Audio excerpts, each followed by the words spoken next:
രാഹുലിനെ പരിഹസിച്ച് അസം മുഖ്യമന്ത്രി ഹിമന്ത ബിശ്വ ശർമ്മ. രാഹുൽ രാഷ്ട്രീയത്തിലുള്ള കളം വരെ ബിജെപിക്ക് വിജയം എളുപ്പമാകും. അസമിൽ NDAക്ക് വിജയം ഉറപ്പെന്നും ഹിമന്ത ബിശ്വ ശർമ്മ പറഞ്ഞു. വിവരങ്ങളുമായി ജിഷ്ണു കൃഷ്ണൻ ചേരുകയാണ്. ജിഷ്ണു, പറയൂ. അസം നിയമസഭാ തെരഞ്ഞെടുപ്പിലേക്ക് കടക്കാനിരിക്കുകയാണ്. കേരളം ഉൾപ്പെടെയുള്ള സംസ്ഥാനങ്ങളിൽ നിയമസഭാ തെരഞ്ഞെടുപ്പ്, അതിൻ്റെ കൂടെ അസമിലും നിയമസഭാ തെരഞ്ഞെടുപ്പ് നടക്കാനിരിക്കുകയാണ്. അതുമായി ബന്ധപ്പെട്ട ചോദ്യത്തിനായിരുന്നു ഇത്തരത്തിൽ പ്രതിപക്ഷ നേതാവ് രാഹുലിനെ പരിഹസിച്ചുകൊണ്ട് മുഖ്യമന്ത്രി ഹിമന്ത ബിശ്വ ശർമ്മയുടെ പ്രതികരണം. നിലവിൽ സംസ്ഥാനത്ത് BJPക്ക് രാഷ്ട്രീയ എതിരാളികളില്ല. കോൺഗ്രസിനെ രാഹുൽ നയിക്കുന്നിടത്തോളം കാലം BJPക്ക് വിജയം സുഗമമാകുമെന്ന പ്രതികരണമാണ്.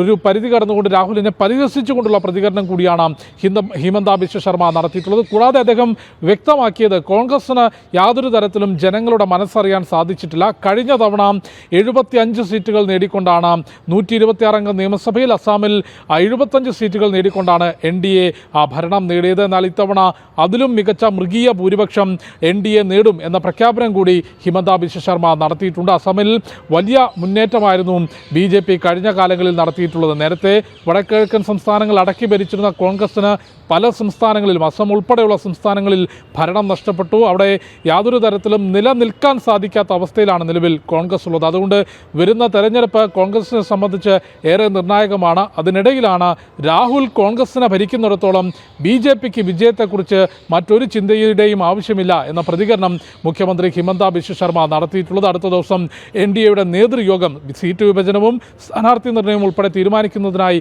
NDAയുടെ നേതൃയോഗം ചേരാനിരിക്കുകയാണ്. ഈ മാസം 17 കോൺഗ്രസിന്റെ നേതൃയോഗവും അസം നിയമസഭാ തെരഞ്ഞെടുപ്പുമായി ബന്ധപ്പെട്ട് ചേരുന്നുണ്ട്. നീലിമ.